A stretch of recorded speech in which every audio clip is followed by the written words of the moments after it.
There was like a concerted effort to, like, that might be why, like, it's very easy to just blame the like public health authorities for all of this, but like, so AIDS was first recognized in gay communities, and because it was the marginalized community, the government didn't give a fuck about doing anything about it. Like Reagan famously kind of laughed after a phone call from like I think it was like Rock Hudson was like, "Hey, listen, buddy, we're all dying over here.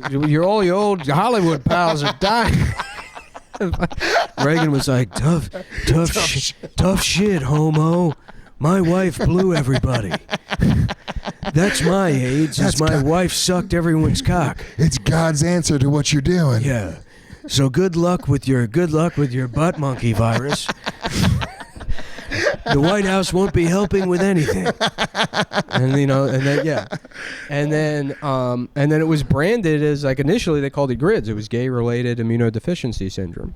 And because it was a gay thing, there was no like public funding for it or research, and then Larry Kramer wrote all those plays, and that actually probably benefited him more than anything, because now he's Mr. AIDS.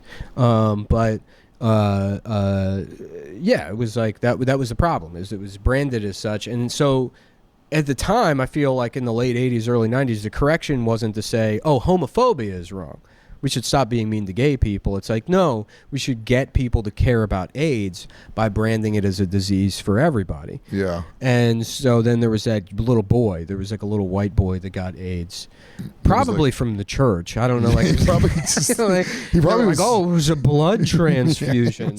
I'm like, yeah, they transfused his blood all over some guy's cock at church. That's what probably a little gay slut. Yeah. He was like in gay nightclubs. Yeah. No, it was like Ryan White or whatever, and then it was like, everyone can get AIDS, and then they branded it as like an every. I remember that so clearly. You were a little younger than me. I remember watching it at the time, and it was a part of like our culture. But then that had the reverse effect, where it was like, okay, well now there's insufficient education going towards like younger gay people to tell them like, no, this is very much something to be concerned with, and like, you in particular need to use like protection, or like you should be concerned about AIDS, because then it became like an everybody thing when it is something that affects this like one community. You know what I mean? It would be like if, and I've gotten so much worse at analogies in my life, but it would be like if like let's say the world didn't care about handicapped people, and they don't. And then suddenly, like, we didn't have stairs until the 1980s, and they invented stairs, and then fucking, like Christopher Reeves is like calling his friend Ronald Reagan and being like, "Can you please help me? I can't get into my apartment." And he's like, "Tough shit.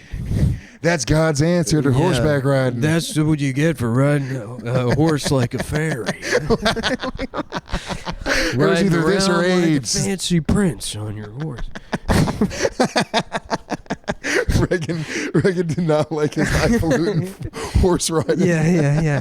Dude, Reagan's the best president ever. Yeah. Ride a horse? Well, you deserve it. And then they were like, well, what if we convince people that stairs are a problem for everybody, right? Yeah. And then we were like, oh, okay, we should all fucking be careful about, I don't know. I'm giving up on this analogy. I like it. No. I like the analogy. I don't know, but there was like 20 years of them like saying it the wrong way, and then it took until I feel like in the last 15 years they figured out like, oh, there's a way to say, hey, AIDS mostly affects like gay men. So like you guys should use. They still do in like the commercials. Like they throw a fucking Chinese girl in there for some reason, and then they'll have a straight couple being like, "We're using PrEP." Yeah, they find the right way, the right balance. But it's like it was 9 or 10 gay dudes, like really. And as soon as they did that, it was cured. Yeah. Like literally, as soon as they figured out the right way to like brand it, then it was like, oh, a pill that you take and then you don't have AIDS. I feel like also the branding for PrEP should be a little darker than it is. Did you?